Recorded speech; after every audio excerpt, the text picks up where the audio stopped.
rêve, docteur.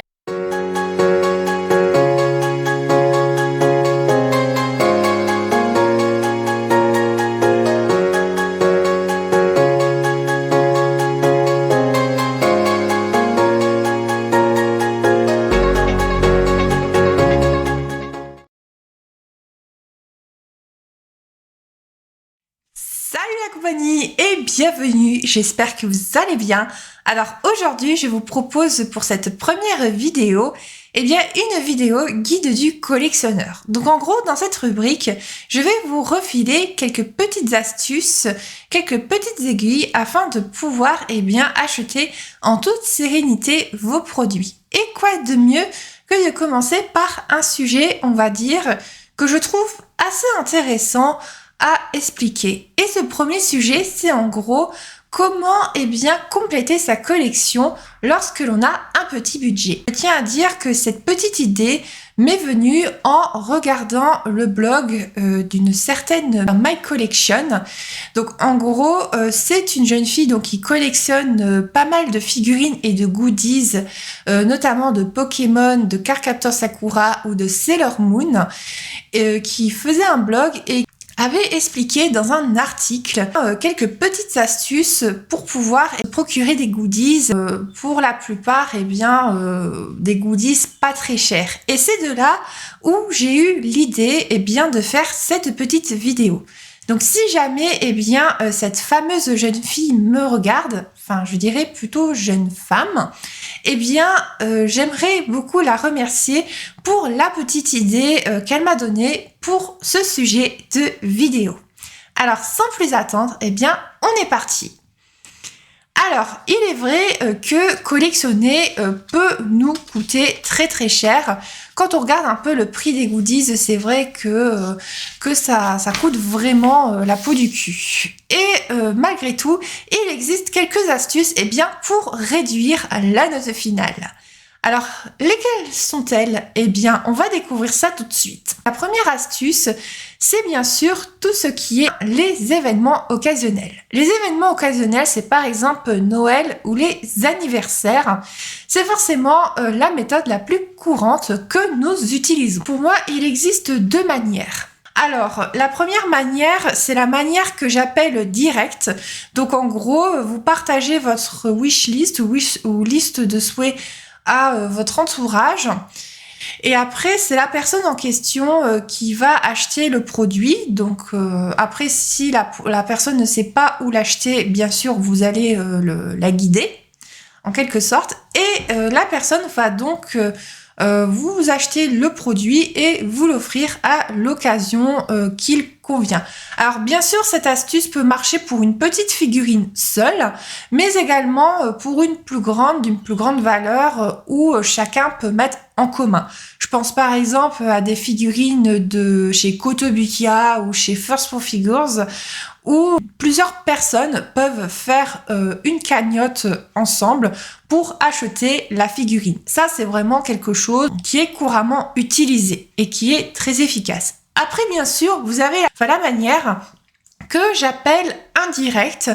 Donc, en gros, la personne vous donne l'argent et c'est à vous d'acheter le produit. Donc, en gros, c'est parce que cette personne a plusieurs raisons. Par exemple, elle ne sait pas vraiment où l'acheter ou n'achète jamais sur le net pour diverses raisons qui peuvent être compréhensibles. Alors après, vous avez la deuxième astuce qui est très courante aussi, qui est bien sûr la seconde main. La seconde main est devenue à la mode donc depuis des années, pas seulement au niveau économique, mais également au niveau écologie. Mais bon, on va pas trop s'étendre sur le sujet parce que ce n'est pas du tout de ça dont on va parler. En gros, pour la seconde main, vous pouvez soit aller dans les brocantes, dans tout ce qui est les bourses aux livres ou les bourses aux jouets, les braderies, enfin vraiment ce genre d'endroit. Alors bien sûr, il faut tomber dessus au bon moment pour avoir vraiment ce que l'on souhaite. Alors je n'ai jamais acheté de goodies en brocante, mais par contre j'ai déjà trouvé des mangas en brocante genre à 2 ou 3 euros le volume. Pareil pour les bourses aux livres, j'ai déjà acheté des mangas genre à 3 euros le volume. Après, bien sûr, vous avez également tout ce qui est en ligne, par exemple tout ce qui est Facebook Marketplace et les groupes aussi Facebook qui sont liés avec, donc soit de manière générale, par exemple les goodies manga et tout ce qui est cosplay, par exemple, ou vraiment quelque chose de spécifique. Par exemple, je suis dans un groupe de vente de Nendoroid. Donc là, c'est que les Nendoroid qui sont autorisés à être vendus, donc soit complètes, soit des parties, en fonction de ce que la personne vend. Après, bien sûr, aussi, vous avez deux sites, deux mastodontes de la seconde main qui sont Le Bon Coin et Vinted. Et j'ai déjà acheté des produits sur Vinted et je n'ai pas eu de soucis, et pareil pour Le Bon Coin. Alors cependant, il faut faire très attention parce que vous pouvez aussi tomber sur de la contrefaçon. Alors pour les personnes qui se disent que comment fait-on pour reconnaître la contrefaçon? Parce que oui, tout le monde ne sait pas forcément comment reconnaître un produit contrefait. Eh bien, je traiterai ce sujet dans une future vidéo. J'ai retrouvé le script par ailleurs de ce sujet. Il faudra juste que je le retravaille un petit peu. C'est un sujet pour moi qui est très important dans la collection parce que les causes et les conséquences sont vraiment pas à prendre à la légère. Et c'est donc pour cette raison que je ne vais plus trop tarder à faire cette petite vidéo. Alors après, on va partir sur la troisième astuce, les box et les Ichiban Kuji. Alors ce n'est pas forcément la méthode la plus économique en soi parce que les box comme Neon Box ne sont pas forcément donnés. Pour vous donner une petite idée, parce que j'ai déjà fait les box Neon Box, en gros pour une box vous en avez pour aux alentours de 30 €, quelque chose comme ça. Et après il faut compter les frais de port ainsi que tout ce qui va avec, les taxes, douanes, etc. Donc ça peut monter genre à 35-40 €. Après, je trouve personnellement qu'au niveau prix, c'est plutôt correct parce que les Neon Box sont plutôt bien remplis. On a quand même des articles genre comme des figurines, de la papeterie ou d'autres produits qu'on ne trouve pas forcément ni dans les boutiques japonaises ni en France. En plus, il y a des articles, ce sont des exclusivités Neon Box. Donc à part sur les sites de seconde main comme Vinted, vous n'allez pas forcément le retrouver ailleurs. Et vous avez aussi des figurines qui sont dedans. Alors généralement, ce sont des marques comme Banpresto ou Furiyu. Alors les figurines de ces marques-là sont vraiment pas mal. Après, dans le commerce, les marques comme celle-ci tournent autour de 35-40 €, je dirais. Donc ça peut être quelque part économique quand on compte le nombre d'objets que l'on retrouve dans la Neon Box. Mais après, ce qui peut être intéressant, c'est que vous pouvez bien sûr les échanger ou les revendre si jamais le produit ne vous plaît pas, ou par exemple pour certains articles qui sont distribués d'une manière aléatoire, puisque vous avez pour certains articles différents modèles disponibles, mais parfois vous pouvez tomber sur un produit qui vous plaît moins, et bien vous pouvez l'échanger. Donc souvent via des groupes créés sur les réseaux sociaux. Et pareil aussi pour les Ichiban Kuji. Alors les Ichiban Kuji, ce sont des loteries japonaises.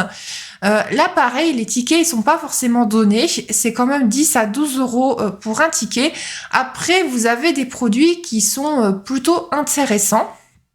Et là pareil, il faut avoir vraiment le coup de chance pour tomber sur un produit qui vous intéresse. Mais là, pareil, vous avez des groupes sur Facebook ou d'autres réseaux sociaux qui sont créés pour échanger les produits. Si par exemple, vous l'avez déjà donc dans le cadre d'une collection, ou si vraiment le produit ne vous plaît pas, donc contre un cadeau qui vous plaît plus que celui que vous avez eu. Après, ce qui peut être intéressant à faire, je ne sais pas si ça existe, c'est en quelque sorte faire comme les réunions Tupperware, c'est-à-dire que vous ramenez tous vos objets que vous souhaitez échanger, Vous ramenez une petite collation, une petite boisson, et hop, vous faites une petite réunion d'échange, voilà, tranquille.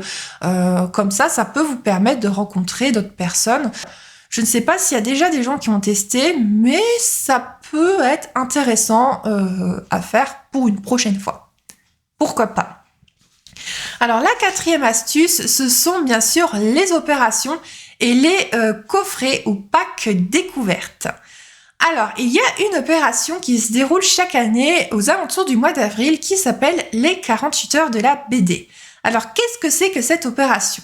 En gros, durant 2 jours, vous avez une sélection de bandes dessinées européennes, de mangas et de comics à 2 € le volume. Ça peut être une bonne solution parce que non seulement 2 €, c'est pas grand-chose quoi pour un tome, mais en plus vous financez pour une bonne action puisque les revenus vont être versés aux hôpitaux et aux écoles pour pouvoir acheter les BD. Donc voilà, tout le monde est gagnant dans cette opération. Après, bien sûr, vous avez les starter packs ou les tomes découvertes.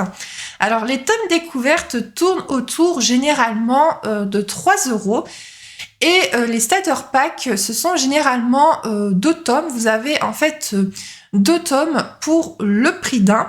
Donc en gros, le volume va vous revenir genre à 3-4 €. Pareil, c'est une opération qui est très intéressante. Après, je dirais que le seul inconvénient par rapport à cela, c'est que ce sont souvent les mêmes titres qui reviennent chaque année, notamment ceux qui connaissent le plus de succès. Je pense par exemple à l'Attaque des Titans pour le cas de Pika Édition, puisque Pika Édition fait beaucoup cette opération. Après, bien sûr, d'autres éditeurs ont suivi, par exemple tout ce qui est Kana Édition, Kiyun. Enfin, vraiment, tous ces éditeurs-là font également ce genre de starter pack. Après, ça peut être intéressant pour vous ou pourquoi pas aussi pour offrir si vous n'avez pas un budget énorme pour faire un cadeau à une personne de votre entourage. Ça peut être également très intéressant. Après, vous avez également les coffrets manga. Alors pareil pour les coffrets manga, ça c'est pas forcément le plus économique non plus. Je pense qu'il faut comparer le prix du coffret par rapport au prix vendu à l'unité. Après, parfois, ça peut valoir le coup, notamment si vous avez un très joli coffret qui est fourni avec. Parfois aussi, le coffret peut être vendu à côté. Je pense par exemple à Panini Manga qui avait fait un très joli coffret, mais alors magnifique, pour les tomes de Demon Slayer. Là au moins je trouve que Panini ils ont très bien joué parce que généralement en fait les beaux coffrets c'est que pour les gens qui n'ont pas forcément la collection à jour ou qui n'ont aucun volume de l'œuvre en question. Là, au moins, Panini, il pense vraiment aussi bien à ceux qui possèdent la collection complète que aux personnes qui n'ont pas forcément toute la collection ou qui n'ont aucun volume de cette œuvre-là. Ça peut valoir le coup pour offrir, mais il faut comparer si vraiment vous voulez rester sur le prix, en quelque sorte. Après, rien ne vous empêche de faire d'offrir le coffret et de faire à plusieurs. Ça peut être également envisageable sur ce coup-là. Après, ça peut être aussi une très bonne idée, notamment si vous voulez faire découvrir votre titre préféré ou un coup de cœur à votre entourage. Alors, j'ai oublié de dire aussi, avant de passer à l'astuce suivante, que les offres découvertes peuvent également concerner les comics. J'ai déjà vu en effet des comics. Alors, je ne sais pas si c'est que Urban Edition ou si d'autres éditeurs sont concernés parce qu'en comics, je ne suis pas forcément ultra calée sur ce sujet, mais j'ai déjà vu des comics vendus au prix genre de 5 €. C'est vrai que quand on voit vraiment le prix des comics, c'est pas forcément donné. Au niveau présentation, au niveau de la qualité du papier, de la couverture et tout, je pense que le prix est plutôt justifié. Mais pour ceux et celles qui veulent pas forcément mettre une très grosse somme d'argent dans un comics, eh bien ça peut peut être une très bonne alternative aussi. Et là, pareil, il faut trouver vraiment le titre qui vous intéresse si vous voulez profiter de l'opération. Alors, la 5e astuce concerne justement les goodies et principalement pour les mangas. Ce sont les cadeaux chez les éditeurs. À partir d'un certain nombre de mangas, donc généralement ce sont 2 ou 3 mangas, vous avez un cadeau qui est offert. Alors généralement ce sont des goodies comme des badges, de la papeterie, et vous avez aussi des cadeaux exclusifs que vous pouvez trouver à certaines conventions. Je pense par exemple à Japan Expo, et faut faire attention parce que les stocks sont en édition limitée. Alors, en ce qui concerne les opérations chez les libraires, il ne faut pas hésiter à vous renseigner auprès justement de votre librairie habituelle parce que toutes ne font pas forcément partie des différentes opérations. Alors vous allez dire pourquoi tu dis ça? Alors tout simplement parce que j'ai eu une fois l'occasion de discuter avec le libraire dans la librairie qui est juste à côté de chez moi. Et en fait, il expliquait que pour justement ce genre d'opération, ces derniers passent par un intermédiaire et non pas vers l'éditeur directement. Il faut que les libraires voient en fonction des ventes que ces derniers font. C'est pour cela qu'il ne faut pas hésiter à vous renseigner auprès de votre libraire habituel pour savoir si ce dernier fait l'opération. Ensuite, dans le cas des grosses enseignes, je pense par exemple au Furet du Nord, à Cultura ou à la Fnac, ça par contre, je ne sais pas du tout comment ça se passe. Alors peut-être que c'est la même démarche, mais pareil, n'hésitez pas à vous renseigner afin de savoir si oui ou non vous pourrez avoir votre cadeau à la fin. Certains tomes de manga chez certains éditeurs proposent également des goodies avec le tome de manga en question. Donc ce qu'on appelle les éditions collector. Par exemple, Pika Édition l'a fait très couramment avec le Fairy Tail, l'Attaque des Titans, et je crois qu'il y a l'Atelier des Sorciers aussi qui avait eu le droit à des collectors. Après, vous avez aussi en version vraiment très très élaborée Kurokawa qui en avait fait un avec Spy X Family aussi, que je trouvais vraiment très joli et que je trouvais que ça collait plutôt bien à l'univers du manga en question. Après, je vais vous partager d'autres astuces qui peuvent être également intéressantes aussi. Alors, vous avez bien sûr la période des soldes, des promotions ou tout simplement de déstockage. Il y a certains sites internet ou certaines boutiques ou certaines grandes surfaces donc, qui ont un rayon goodies qui peuvent vous proposer certains produits à prix réduit. Parce que ils n'arrivent pas à écouler leur stock tout simplement. Donc vous pouvez trouver de nombreux produits à des prix vraiment cassés, à des prix vraiment très très intéressants. Après, vous avez aussi tout ce qui est les ventes privées. Alors les ventes privées, vous allez dire genre comme showroom privé ou des trucs comme ça. Alors, je pense que sur des sites comme Showroom Privé, ça peut être possible. Je pense que c'est très rare, mais vous pouvez parfois trouver des articles intéressants. En fait, je voulais plutôt parler du monde de Nana et Feu Follet, donc qui est un groupe sur Facebook où vous avez des ventes de produits. Alors, ce sont généralement des produits d'Ichiban Kuji. Là, pareil, ce sont souvent les mêmes licences qui reviennent, mais après, si vous êtes vraiment fan de cette dernière, eh bien, vous pouvez trouver vraiment beaucoup d'articles à des prix vraiment très intéressants. Et pour avoir déjà participé à plusieurs de ces ventes, eh bien, je peux vous dire que ce sont vraiment 2 jeunes filles ou 2 jeunes femmes, je sais pas, très sérieuses. On a un très bon suivi au niveau du colis, c'est très bien emballé, j'ai jamais eu de problème avec ces dernières. Je vous mettrai le lien du groupe si je le retrouve, comme ça si vous voulez savoir un peu comment ça marche ou avoir des photos pour vous donner une petite idée des produits qu'on peut retrouver, eh bien vous pourrez comme ça y jeter un œil. Ensuite, bien sûr, vous avez tout ce qui est les programmes fidélité dans vos magasins. Par exemple, pour Shop4Geek, vous pouvez récolter pas mal de points que vous pouvez ensuite transformer en bons de réduction. Alors bien sûr, après, vous n'avez pas forcément beaucoup de points au départ.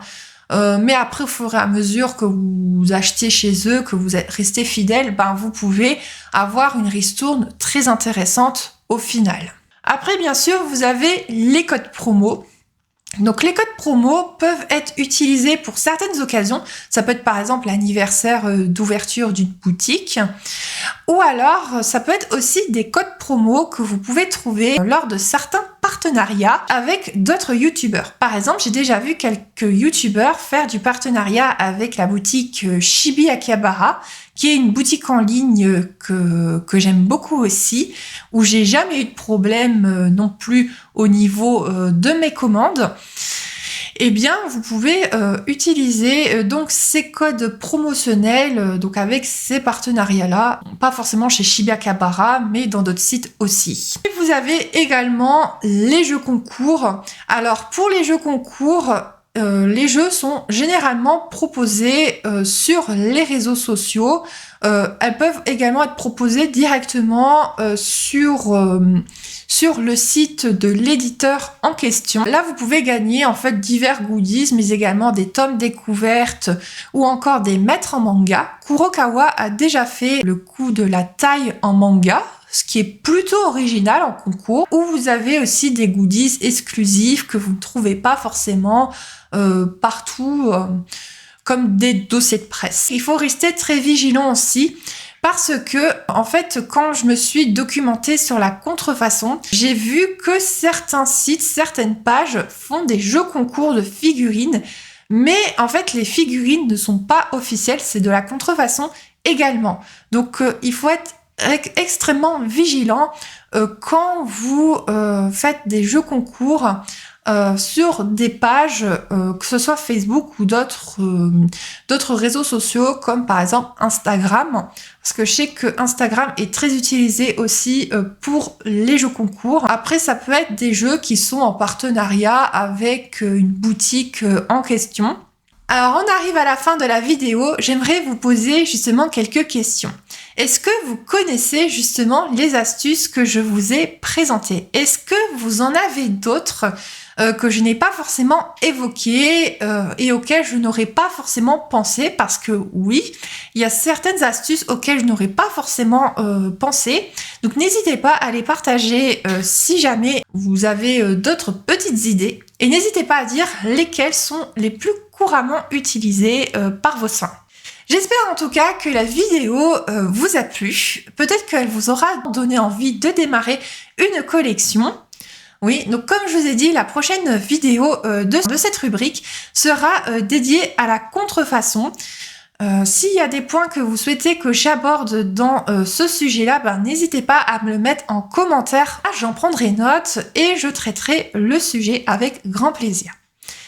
Si jamais vous voulez continuer à me suivre, n'hésitez pas à vous abonner à la chaîne et activer la petite cloche pour avoir toutes les notifications.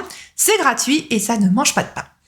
En attendant la prochaine vidéo, je vous dis à bientôt et surtout, prenez soin de vous. Allez, ciao la compagnie!